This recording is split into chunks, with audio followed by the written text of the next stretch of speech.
So guys, today I'm here again with a new video that is regarding Resolution Day 23 मार्च 23 मार्च 23 मार्च सिर्फ एक दिन ही नहीं है बल्कि एक अहद है जो कि हमारे आबाओ अजदाद ने, हमारे एंसेस्टर्स ने मिंटो पार्क में किया था और फिर उस अहद को पूरा करने के लिए अपनी जानों और ख़ानदानों के नजराने पेश कर दिए थे।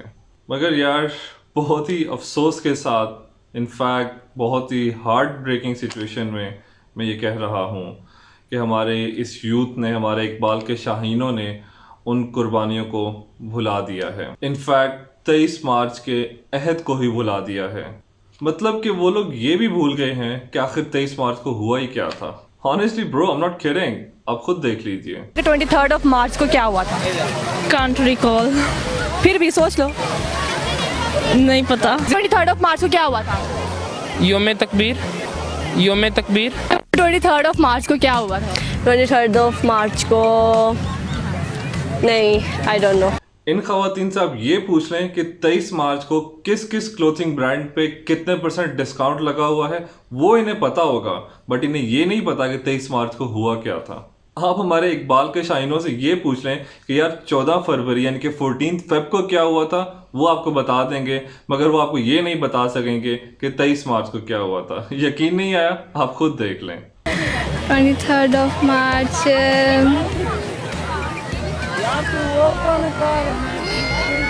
14 फरवरी को क्या हुआ?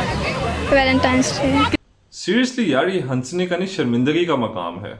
इन मुहिब्बे वतन पाकिस्तानियों को क्रिसमस डे याद है, लेकिन इनको हमारे कायद आज़म अलैहिर्रहमा के बारे में कोई मालूम नहीं है कि वो कब पैदा हुए, कहाँ पैदा हुए, उनको नहीं याद।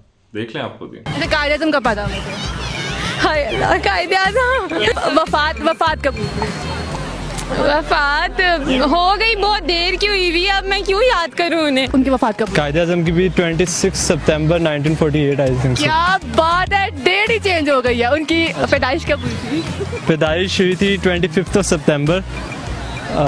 हुजूरे वाला, जब हमारे यूथ की, हमारे इकबाल के शाहीनों की ये हालत होगी तो इन्हें इस मुल्क को हासिल करने के लिए पेश की गई कुर्बानियों का कैसे इल्म होगा यार। इस परचम को हासिल करने का मकसद और इस कलमे की अहमियत का अंदाज़ा कैसे होगा। आज से 73 बरस पहले हमने जो एक आज़ाद मुल्क हासिल किया, हमारे आबाओ अजदाद ने हमें जुल्म से और ग़ुलामी से आज़ादी दिलाई थी। उसी आज़ाद रियासत में, उसी आज़ाद मुल्क में स्टिल एक तबका मौजूद है जिसको मज़ीद आज़ादी चाहिए, और इन्हें अपने बाप से आज़ादी चाहिए, जिसने अपने दिन और रात कुर्बान कर दिए, अपनी ख्वाहिशात को अपने इन बच्चों की ख्वाहिशात पे कुर्बान कर दिया।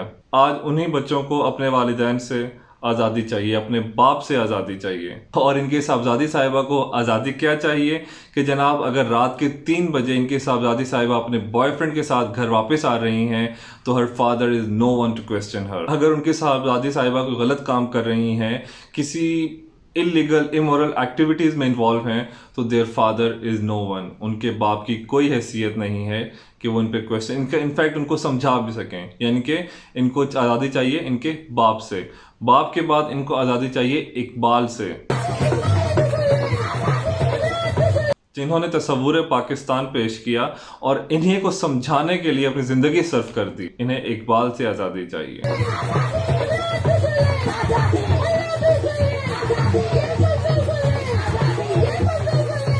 जी बिल्कुल। नेक्स्ट इन्हें आज़ादी चाहिए अपने अल्लाह से, जिसने इन्हें ये बकवास करने के लिए ज़ुबान अता की।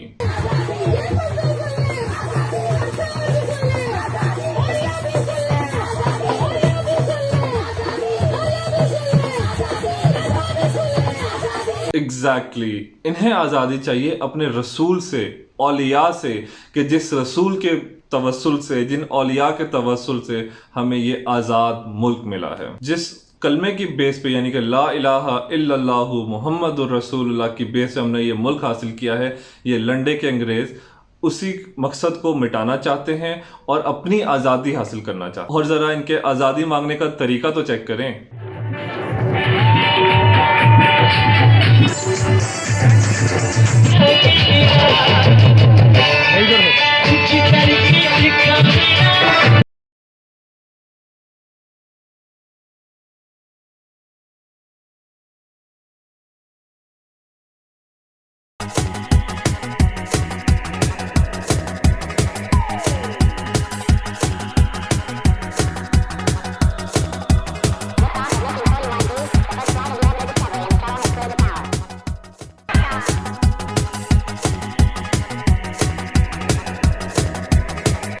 अच्छा, इन लंडे के अंग्रेजों को आज़ादी चाहिए। अब इनको आज़ादी चाहिए किस चीज़ से, वो भी आप देख लीजिए। हमारा बैनर देखा होगा, मेरा जैसे मेरी मर्जी। इसका मतलब है कि हम लोग होमोसेक्सुअल्स के लिए भी चल रहे हैं और मैं बिल्कुल होमोसेक्सुअल राइट्स को सपोर्ट करती हूँ। मुझे लगता है दो मर्दों का प्यार करना बिल्कुल बुरा नहीं है। आपको लगता है बुरा नहीं है? मुझे लगता है ये बिल्कुल ठीक है। आपको लगता है ये जायज़ है? ये बिल्कुल जायज़ है।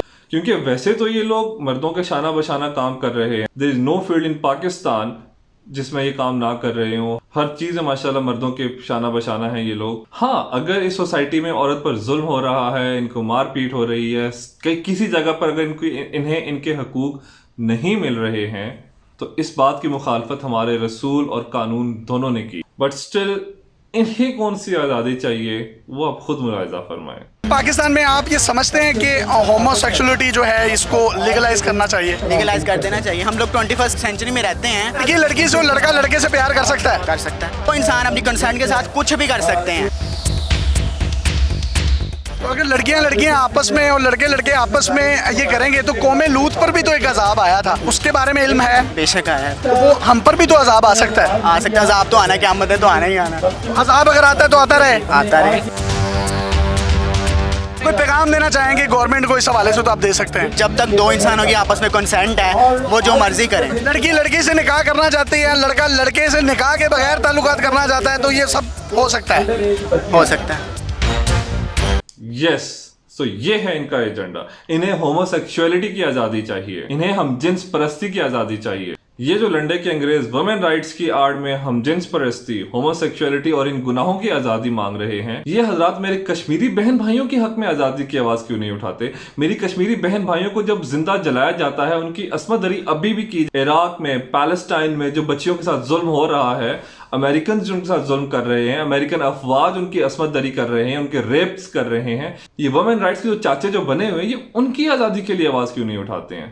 ये हमारे मुल्क की बेटी आफिया सिद्दीकी के लिए आवाज क्यों नहीं उठाते हैं? उसकी आजादी, उसकी रिहाई के लिए बात क्यों नहीं करते हैं? हमारे निगहत दाद साहिबा डिजिटल राइट्स फाउंडेशन को तो चला रही हैं, माशाल्लाह से डिजिटल राइट्स दिलवा रही हैं, स्पेसिफिकली वुमेन राइट्स की वो जो अलम बरदार बनी फिरती हैं, वो क्यों नहीं बात करती हैं आफिया सिद्दीकी की? उनके तो बहुत अच्छे लिंक्स हैं अमेरिका में, उनके तो बहुत अच्छे ताल्लुकात हैं यूरोपियंस और ये इस तरीके की यूरोप में जो इन लोगों को सपोर्ट करने वाले हैं वुमेन राइट्स के लिए, उनके तो बहुत अच्छे ताल्लुकात हैं। ये सिर्फ एक हमारी एनजीओज हैं, डिजिटल राइट्स फाउंडेशन हो गई और इस तरीके की 2-4 और एनजीओज हैं, ये लोग सिर्फ बाहर से पैसा लेकर हमारे यूनिवर्सिटी के जो स्टूडेंट्स हैं उन पे पैसा लगा रहे हैं, उन पे पैसा इन्वेस्ट कर रहे हैं कि तुम लोगों को तुम्हारे राइट्स नहीं मिल रहे हैं। हालांकि इस्लाम से ज्यादा राइट्स औरत को किसी ने नहीं दिए। मगर ये लोग पाकिस्तान मुखालिफ बैरूनी फंडिंग में इतने घिर चुके हैं, इतने गुम हो चुके हैं कि इनका मकसद सिर्फ एक ही है कि पाकिस्तान से इस्लाम को मिटा दिया जाए, पाकिस्तान से इस्लाम ख़त्म कर दिया जाए और पाकिस्तान को एक